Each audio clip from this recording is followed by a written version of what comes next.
Hello again, this is David Bodenheimer, back with vlog number 2 on the article summary, Concussions in Pro Sports, an overview by Simone Flynn.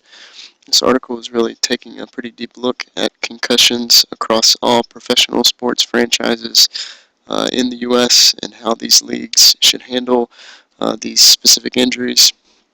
Often these injuries are misdiagnosed and underdiagnosed, and perhaps due to the conflicts of interest drawn from financial stakes to win.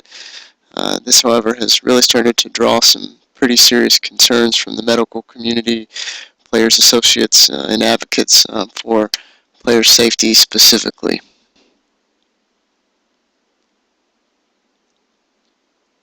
So a couple of useful terms to define that will help us as we move forward. Concussion obviously is caused by blunt force trauma to the head. It's a pretty severe form of traumatic brain injury.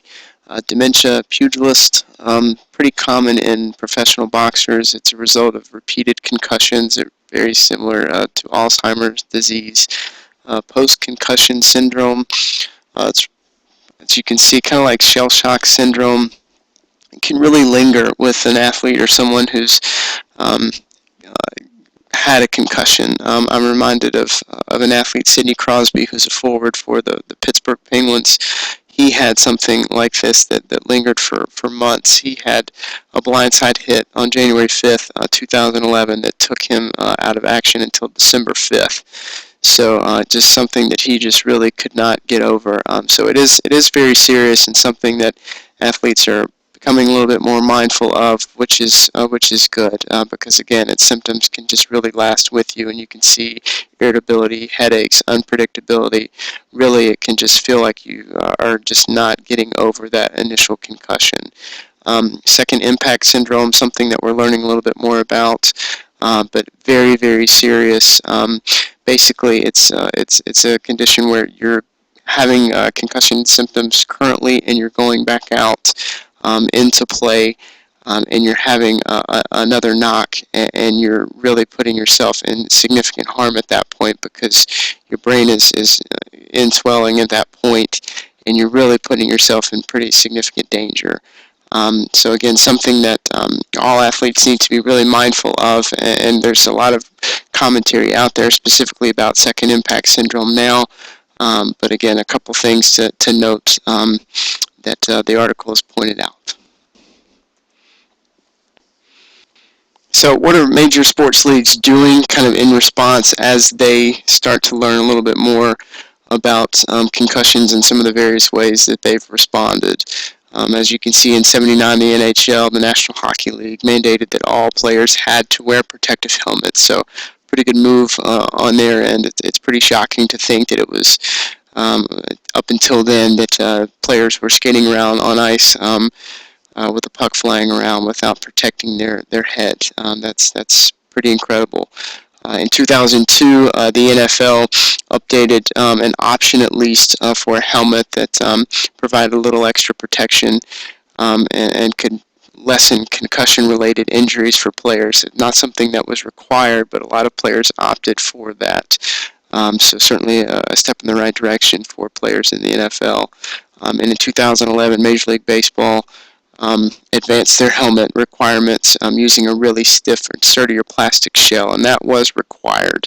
And that wasn't just an option. They put that across Major League Baseball there, so all players in the MLB are now using this helmet.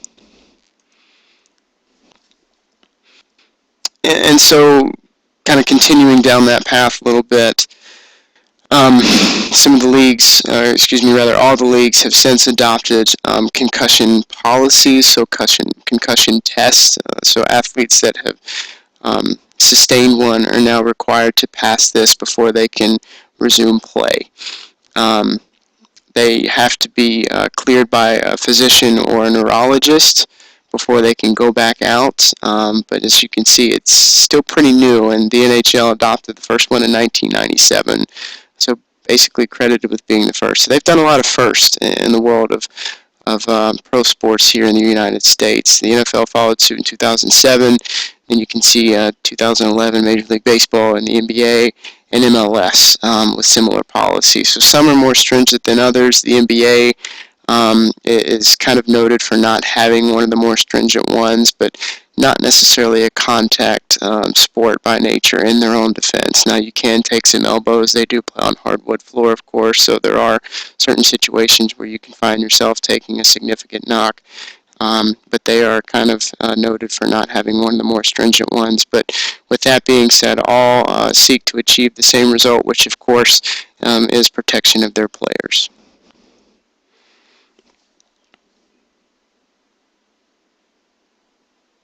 So concussions today.